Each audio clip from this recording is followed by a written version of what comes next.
Yeah, things are a little strange in my room right now with me wearing my hat because my hair keeps touching my eyes. But you know what isn't strange? These six new episodes of Fate slash Strange Fake. Yeah, I'm gonna be doing like a little bit of a halfway point review and reflecting on the show so far. Cause honestly, this is a show that I've actually been debating about talking about and breaking down to the best of my abilities because look, at the end of the day, I'm not like a huge Fate Zero fan myself. The only two shows that I know that I'm able to recall watching from the Fate series has been the 2012 Fate Zero show and the original Fate Zero, the first Fate Zero from back in 06, 09.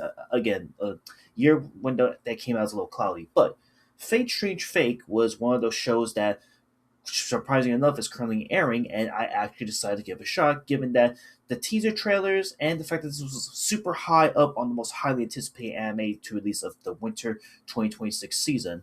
So going into this, I kind of knew what to expect with the Fate series and what it's like, or at least I thought I did, because holy moly, this is quite a interesting set of circumstances with the show. And like I said, I'm going to do the best I can to explain this show to the best of my abilities, even though I'm not like a huge Fate fan myself.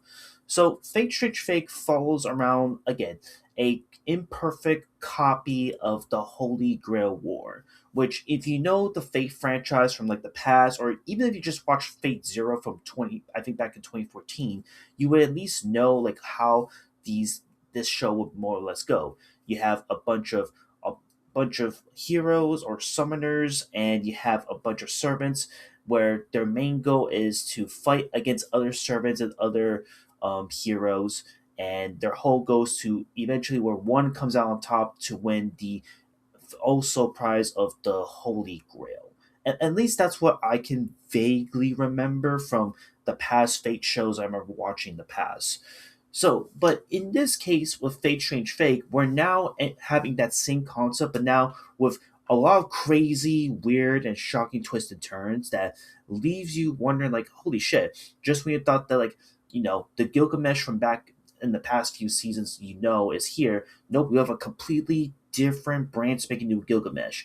The Saber that we come to know and love is also completely different, and now goes by this new alias King Arthur, if I'm not mistaken. And then there are like a ton of different heroes and unique abilities in this show that I gotta say are so cool. Their backgrounds, just like how they are, what they do, is so mesmerizing. It's so gorgeous. Like again, animation wise, by A1 Pictures, this show is incredible. This feels like it could go toe to toe with a lot of the mainstream shonen animes that's currently airing right now. I would even argue that sometimes there are moments in the show that kind of eclipses Jujutsu Kaisen's newest season, in my view. And that's just, again, me talking about the first six episodes alone. Because, like I said, the first six episodes, it's pretty clear that it's laying the groundwork, the foundation of what's to come. As now, like, we're seeing, like, these introduction of characters from servants and heroes and what they do, what are their abilities, what are their goals, their intentions, what they want to do to win the Holy Grail War. And at the same time, we also get to see, like, a little bit of some bonds forming. We get to see like some alliances being formed, and then in the final moments we get to see like a new threat in the mix with these dead apostles. Which forgive me for what like not checking my source material ahead of time, but I don't think I've heard of these dead apostles ever appearing in a Fate series as menacing and as holy shit as this, because these dead apostles looks like it can give a lot of these heroes a run for its money. But with that being said, um, again, there are some amazing, amazing highlights in this show that I gotta point out. My favorite highlight in this show has gotta be the origins of of Hercules, what happens to him, and his eventual downfall into insanity, where he becomes the warrior with no name. Like that sequence from those two episodes that showcase like what he does and how he became the hero that he sadly became is so damn jaw dropping that it's like holy shit. And again, at this point in this anime show itself, you now have like servants that are just summoning heroes left and right from like different eras, different timelines, maybe like a different um like setting of what was to come into this Holy Grail War, and it's so fascinating. And again, I know maybe what I'm saying right now may not make a lot of sense, but believe me that this show is just really mesmerizing. It is fascinating. It is definitely stranger than a lot of the other Fate shows that I've seen thus far that you more or less come to know and maybe come to expect, right? But overall, I think Fate Strange Fake is just one of those shows that is a must watch. And I think that for many that are like, oh yeah, well, how about you watch the previous Fate shows from back in the day to like get all caught up, right? Honestly, that will one take way too much time and effort, and you have to do a shitload of research to figure out which Fate series you gotta watch first over the other, etc.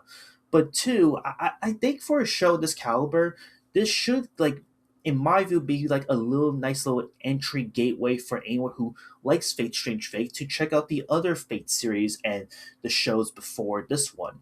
So I don't know. I think the show is really good. 6 episodes in at the moment, and I honestly just can't wait to see how the show is going to wrap itself up with these last 7 episodes coming out in the near future.